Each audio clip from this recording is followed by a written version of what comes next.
Taste the Daily. Jawahar நிகழ்ச்சி நான் உங்ககிட்ட இருந்தே தொடங்குறேன். 2024 நாடாளுமன்ற தேர்தலில் திமுகவினுடைய வாக்கு வங்கி சரிஞ்சது என்ன மெசேஜை மக்களுக்கு சொல்லுது? முதல்ல இந்த 2024 தேர்தலை பற்றி நம்ம சில கருத்துக்களை நாம் பதிய வச்சாதான் இது திமுகனுடைய வாக்கு சதவீதம் எப்படி குறைஞ்சிருக்கிறது தெளிவுபடுத்த முடியும். அதாவது அதிமுக 52 வருடம் கொண்ட ஆட்சி இது கழகம், அது உருவாக்கப்பட்டது. இது பொன்விழா கண்ட கட்சி. இது இந்த 52 வருஷத்துல 32 வருடம் ஆட்சி செய்த கட்சி. இது பல வெற்றிகளை பார்த்திருக்கோம், சில தோல்விகளையும் பார்த்திருக்கோம். வெற்றியை பார்த்து வீராப்பு கொண்டதில்லை அனைத்து இந்திய அண்ணா திமுக. அதே சமயத்தில் தோல்வியை கண்டு இதுவரைக்கும் தோண்டு விடலை. காரணம் என்ன? அதிமுகவுக்கு மெயின் மக்கள் பணிதான் முக்கியம் என்கின்ற வகையில தான் அவர்களுடைய பணி தொடர்ந்து இருக்குது. இது இப்ப பாத்தீங்கன்னா மக்களுக்காக பல்வேறு திட்டங்கள். தமிழ்நாடு முதல் மாநிலம், 7.5% இடஒதுக்கீடு, குடிபராமத்து, பாதுகாக்கப்பட்ட வேளாண் மண்டனை, காவிரியை மீட்டது, இப்படியெல்லாம் சாதனைகளை புரிந்த எங்களுடைய பொதுச் செயலாளர் எடப்பாடியார ஏதோ பொய்களை மட்டும் சொல்லி ஏமாற்றி ஆட்சிக்கு இன்றைக்கு மக்களை ஏமாற்றி கொண்ட திமுக கடைசி கட்டத்துல 500 1000 வாக்காளர்களுக்கு கொடுத்து இன்றைக்கு இந்த வெற்றியை பெற்றிருக்காருக்கு. தவிர இந்த வெற்றி உண்மையான நேர்மையான தர்மமான வெற்றி இல்ல. நீங்க கேட்ட கேள்விக்கு நீங்க சொன்னீங்க கரைசாரியா, 2019 இதே அதிமுக நாங்க பெற்ற வாக்குகள் 19.3%. இப்ப 2024 அனைத்து இந்திய அண்ணா திமுக பெற்றிருக்கக்கூடிய வாக்கு 20.46%. அப்படி பார்த்தா எங்களுடைய வாக்கு சதவீதம் பெரிய அளவுல கரெக்டா 2% அதிகரிச்சிருக்கு. இப்ப திமுக பாத்தீங்கன்னா நீங்க 19 அவங்களுக்கு கிடைச்சது 33.9%, 34% கூட வச்சுங்க. இன்றைக்கு அவங்களுக்கு கிடைச்சிருக்கிறது ரவுண்டா 26%, 6% குறைஞ்சிருக்குது. நல்லா புரிஞ்சுங்க. இதுல இந்த தேர்தல 2024 அதிமுக வாங்கிய மொத்த ஓட்டுக்கள் பாருங்க சார், ஒரு தொகுதி கூட வெற்றி பெறல. ஆனால் அதிமுக வாங்கிய மொத்த வாக்குகள் 1,05,000 வாக்குகள் அதிமுக வாங்கியிருக்கு. 1,55,000 ஜவஹர் அலி. 55,000. இதே 55,000. திமுக 1,17,00,000. 1,17,00,000 வாக்குகள் மட்டுமே திமுக வாங்கியிருக்கு. இப்ப வாக்கு சதவீதம் என்பது வெறும் 17 லட்சம் மட்டுமே. 17 லட்சம் கூட இல்ல, 16 லட்சம். இதுல பாருங்க, எங்களுடைய பொதுச் செயலாளர் எடப்பாடியார் அவருடைய சொந்த தொகுதியான எடப்பாடியில அவர் ஒவ்வொரு சுற்று ஓட்டுக்கள் எண்ணும் போதும் அந்த சேலம் தொகுதியில ஒவ்வொரு சுற்றுலையும் அதிகமான வாக்குகள் பெற்று ஒரு மிகப்பெரிய வாக்கு வித்தியாசம் அங்க இருந்தது எடப்பாடி தொகுதியில. அதே கொளத்தூர் தொகுதியில ஸ்டாலின் போட்டியிட்டு வெற்றி பெற்ற அந்த கொளத்தூர் தொகுதியில 2021 வாங்கிய வாக்கை விட இப்ப 15,723 வாக்குகள் குறைவா பெற்றிருக்கிறாங்க. இப்ப இதெல்லாம் என்னத்தை காட்டுதுன்னா ஸ்டாலின் மீது மக்களுக்கு நம்பிக்கை இழந்திருக்கிறது. இல்ல, ரொம்ப முக்கியமான ஒரு இடம் இல்லையா ஜவஹர் அலி? திமுகவினுடைய இந்த வாக்கு வங்கி குறைந்ததற்கான பின்னணி, அவங்க ஒரு பக்கம் 40 இடத்துலையும் தமிழ்நாடு பாண்டிச்சேரியில் வந்துட்டோன்ற பெருமையோடு பேசிட்டு இருந்தாலும் கூட மறைமுகமாக அவங்களுடைய வாக்கு வங்கி குறைஞ்சிருக்கு அப்படின்றது எதை காட்டுது? இது நல்ல கேள்விதான். பொதுவா சார் இந்த எல்லோரும் ஒரு நிலை என்னது, இந்த தேர்தல் ஏதோ ஸ்டாலினுக்காக நடைபெற்ற தேர்தல் மாதிரி மக்கள் பார்க்கவே இல்லை. இதுல நிச்சயமாக இந்த தேர்தலை ஸ்டாலின் எடப்பாடியார் என்ற நிலையிலே மக்கள் பார்க்கவே இல்லை. இந்த தேர்தலை மோடியா ராகுலா என்ற நிலையில் தான் இந்த தேர்தலை மக்கள் பார்த்தார்கள். ஏற்கனவே மோடி மீது இருக்க தமிழ்நாட்டில் தொடர்ந்து இருக்கக்கூடிய அந்த அதிருப்தி இது திமுகவுக்கு சாதகமாக போனது. ராகுலுக்கு மேல மக்களுக்கு இருக்கக்கூடிய அந்த ஒரு சாஃப்ட் கார்னர், அவருடைய ஆக்டிவிட்டிஸ் எல்லாம் தமிழ்நாட்டு மக்களுக்கு, குறிப்பாக நீங்க சிறுபான்மை மக்கள் இந்த முறையும் அதிமுக ஓட்டு போடலனா இந்த திமுக பொய்களை சொல்லி மீண்டும் அதிமுக மோடியிடம் போயிடுவாங்கன்னு சொன்னதுனால இப்படிதான் இந்த ஓட்டுகள் இப்ப போன தவிர காரணம் இந்த ஓட்டுகள் முழுக்க முழுக்க ஸ்டாலினுக்கு கிடைத்த ஓட்டுகள் அல்ல. ஜவஹர்லால், இதுல இன்னொரு புள்ளியும் இருக்கு இல்லையா? ஒரு 8 கட்சிகளுடைய கூட்டணியோட திமுக களம் இறங்கியும் அதிகார பலத்தை, அரசு அதிகாரத்தை தன்னுடைய கட்டுப்பாட்டுக்குள்ள வச்சு ஒரு தேர்தலை கண்டஸ்ட் பண்றாங்க, நிக்கிறாங்க. அப்படின்றப்போ இந்த இரண்டும் மீறி மக்கள் திமுகவுக்கு எதிராக வாக்களிச்சிருக்கிறாங்களா? நிச்சயமா. அதாவது நீங்கள் ஏற்கனவே இந்த ஹெட்லைன்ல சொன்ன மாதிரி தமிழகத்துல பொறுத்த வரைக்கும் ஆன்டி இன்கம்பன்சி பெரிய லெவல்ல இருக்கு. இந்த மக்களுக்கான எதிரான திட்டங்களாக இருக்கட்டும், சொத்து வரி ஏத்தினது, மின்கட்டணத்தை ஏத்தினது, அமைச்சர்கள் பொதுமக்களை பார்த்து கேலி கிண்டல் ஏளனம் பேசினது, ஓசி என்று சொன்னது, தமிழ்நாட்டை நடக்கக்கூடிய கள்ளச்சாராயம், சட்ட ஒழுங்கு சீர்கழிவு, இதனால் மக்கள் மிகப்பெரிய அளவுல பாதிப்பு இருக்கு. ஆனால் திமுகவுக்கு ஏற்பட்ட அந்த கூட்டணி இருக்கு தெரியுமா, அந்த கூட்டணியில் கடைசி கட்டத்துல அவர்கள் பண விநியோகம், இது ஜனநாயக வெற்றி அல்ல, நிச்சயமாக இது முழுக்க முழுக்க பணநாயகத்துக்கு கிடைச்ச வெற்றி. இன்னொன்னு பாருங்க, நீங்க 2019 திமுக வெற்றி பெற்ற தொகுதிகள் பாராளுமன்றத்தில் 38. அந்த தொகுதி ஒரே ஒரு எக்ஸாம்பிள் மட்டும் சொல்றேன். அந்த தொகுதியில் அந்த சமயத்திலும் அந்த ஓட்டுகள் முழுக்க முழுக்க ராகுலுக்காக கிடைத்த ஓட்டுகள். அன்றைக்கும் சொல்றேன், இன்றைக்கும் சொல்றேன். இதற்கு எடுத்துக்காட்டு என்னடா, அதற்கு பிறகு 2 வருஷத்துல சட்டமன்ற தேர்தல் 2021 நடந்துச்சு. 38 எம்பி தொகுதியில வெற்றி பெற்ற திமுகவுக்கு சரியாக பார்த்திருந்தீங்கன்னா 222 சட்டமன்ற தொகுதி அவங்களுக்கு கிடைச்சிருக்கணும்.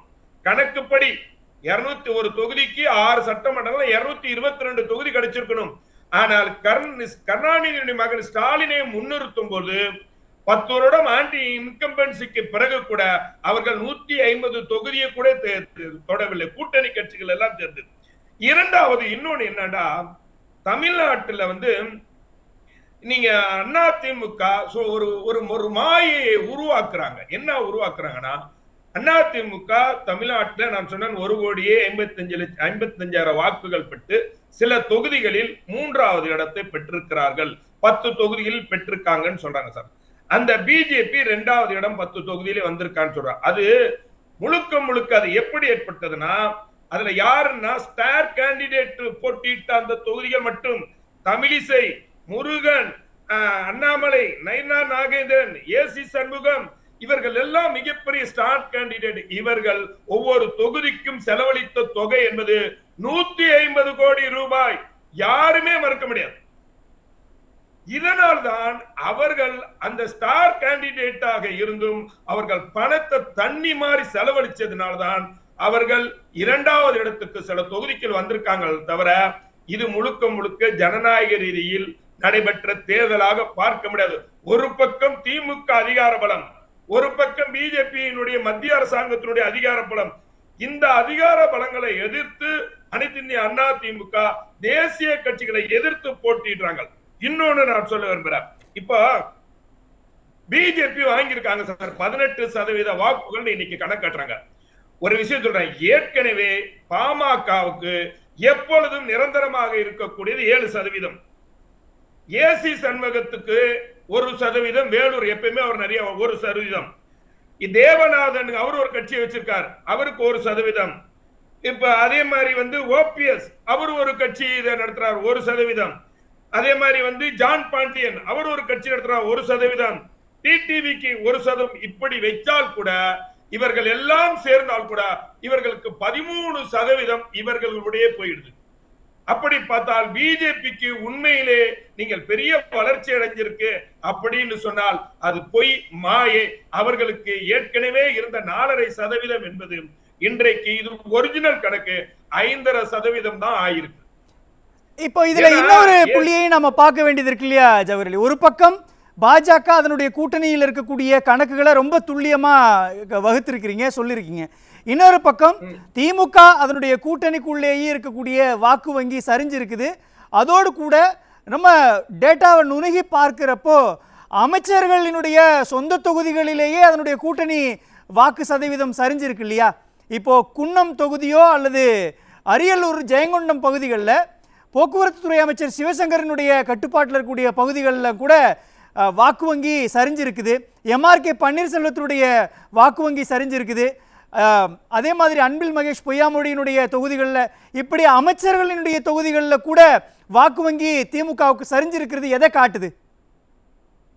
சார், நான் ஏற்கனவே சொன்னேன், நீங்க அமைச்சர்கள் தொகுதி வாக்கு சதவீதம் குறைஞ்சிருக்கிறதோட மு.க. ஸ்டாலின் இந்த நாட்டினுடைய முதலமைச்சர் அவர் பணங்களை அள்ளி வீசினாங்க. கொளத்தூர் தொகுதி, வடசென்னை தொகுதியில அள்ளி அள்ளி வீசினாங்க. மக்களுக்கு பல 100 கோடி ரூபாய்களை செலவு செய்தார்கள். அந்த தொகுதியிலே 15,723 ஓட்டுகள் குறைஞ்சிருக்கு. இன்னும் பல அமைச்சர்கள் தொகுதியில குறைஞ்சிருக்கு. இது நான் உள்ளபடியே மீண்டும் சொல்கிறேன், இது இந்த அரசாங்கத்துக்கு எதிரான மனநிலையில் மக்கள் இருக்கிறார்கள் என்பதற்கு மறுப்பு இல்லை. ஆனால் இவர்கள் வெற்றி பெற்றிருக்கார்கள். வெற்றி பெற்றதுக்கு 2 காரணம். ஒன்று, பெரிய அளவில் ஆட்சி இங்கே இருக்கிறார்கள், அதிகார பலத்தை துஷ்பிரயோகம் பண்ணி இருக்கிறார்கள், பண பலத்தை பெரிய அளவுல செலவு பண்ணாங்க. அதே போல பிஜேபியும். மூன்றாவது, இந்த ஏற்கனவே நின்ற ஸ்டார் கேண்டிடேட் இவர்கள் திமுகவிலையும் வாரிசு அரசியல் அடிப்படையில் கேண்டிடேட் இருந்ததுனாலையும். ஆனால் அண்ணா திமுக ஒரு சாதாரண ஒரு தொண்டனை நிறுத்தினாங்க. ஏனால் இதுதான் அம்மாவுடைய பாணி. இரண்டாவது, நான் மீண்டும் வரேன், ஒரே ஒரு நிமிஷம் சொல்றேன். இது இந்த நிலையில கூட இப்போ நீங்க பிஜேபியினுடைய வாக்கு சதவீதம் அதிகபட்சம் 6% இருக்கும். இந்த நிலையில இப்ப இந்த அண்ணாமலை போன்றவர்கள் வீராப்பு காட்டுறாங்க. கோவையில நாங்கள் அதிகமா வாங்கியிருக்கோம். நீங்க ஏற்கனவே சிபிஆர் அவர் ஏற்கனவே 2வது இடத்தை பிடிச்சு அதிகமான வாக்குகள் வாங்கினவங்க. நீங்க 2011 இருந்து 2021 வரைக்கும் திமுக தோற்றது 11 தொகுதிகள். புதுக்கோட்டை, ஏற்காடு, நீங்க சொல்ல போனா நிறைய தொகுதிகள்ல, சங்கரன் கோவில், ஸ்ரீரங்கம், இப்படி திருப்பதி. ஜவஹர் அலி, இறுதி சுற்று மிக சுருக்கமாக உங்களுடைய கருத்து. நம்ம அண்ணன் பாக்கி அண்ணன் அவர் ஒரு நல்ல எண்ணத்தின் அடிப்படையில் தான் அவர் ஒரு கருத்து சொன்னாரு. அதிமுக இன்னும் உத்வேகம் காட்டியிருக்கணும் அப்படின்ட்டு அவர் ஒரு கருத்து சொன்னாரு. ஆனா அவர் பார்வையில் அது சரியா இருக்கலாம். ஆனா அதிமுக இருக்கக்கூடிய 2 வருடமா, கடந்த 2 வருஷத்துக்கு முன்னாடி நடந்த பிரச்சனைகள், 2 வருடம் உட்கட்சி பிரச்சனை, இப்ப நேரடியா அதனால கணத்தை காண முடியாது. அந்த 2 வருடம் மிகப்பெரிய பாதிப்பு இருந்தது.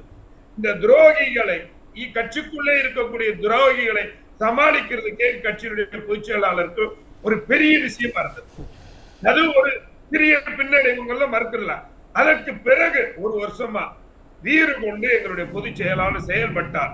ஆனால் இந்த தேர்தல் களத்தை பொறுத்த வரைக்கும் நான் தெளிவாக சொல்கிறேன், இது அதிமுகவுக்கு எதிராக கிடைத்த ஓட்டுகளோ திமுக கிடைத்த வெற்றியோ அல்ல. இது முழுக்க முழுக்க மோடிக்கு எதிராக மக்கள் ஓட்டு போட்டாங்க. அது ராகுலுக்கு பயன்பட்டது. 2026 எப்படி இருக்கும் ஜவஹர் அலி? திமுக பயன்படுத்தது. இதுதான் உண்மையை தவிர இதனுடைய பாதிப்படைஞ்சது. அப்படி இருந்து கூட அதிமுக 2% ஓட்டுகள் அதிகம் வாங்கியிருக்கு, திமுக குறைஞ்சிருக்கு. இதுவே சட்டமன்ற தேர்தலாக இருந்தால் 6% ஓட்டு குறைவு என்பது அது அதிகமா 30% ஓட்டுகளுக்கு மேல குறைஞ்சு போயிருக்கும். என்னை பொறுத்த வரைக்கும் நாங்கள் பல்வேறு தேர்தல்களை கண்டவர்கள், வீழ்ந்து விடுவோம் என்று நினைத்தவர்கள் எல்லாம் இன்றைக்கு நாங்கள் வாழ்ந்து காட்டுவோம் என்ற அடிப்படையில் எங்களுடைய செயல்பாடுகளை இந்த தோல்வியில் ஆய்வு செய்து அதற்கேற்ப களத்தை அமைத்து வரக்கூடிய 2026 நிச்சயமாக சொல்கிறேன், 2011 எப்படி எதிர்கட்சியா கூட திமுக வர முடியலையோ அதே நிலைக்கு இன்னும் 1.5 வருஷத்தில் திமுக தள்ளப்படும். இது மாற்று கருத்தில்லை. மாபெரும் வெற்றியை பெறுவோம். எங்களுடைய பொதுச் செயலாளர் அண்ணன் எடப்பாடியார் மீண்டும் முதலமைச்சர் ஆவார். மக்களுக்கான திட்டங்களை கொண்டு வருவார். துரோகிகள் துளைத்தெடுக்கப்படுவார்கள்.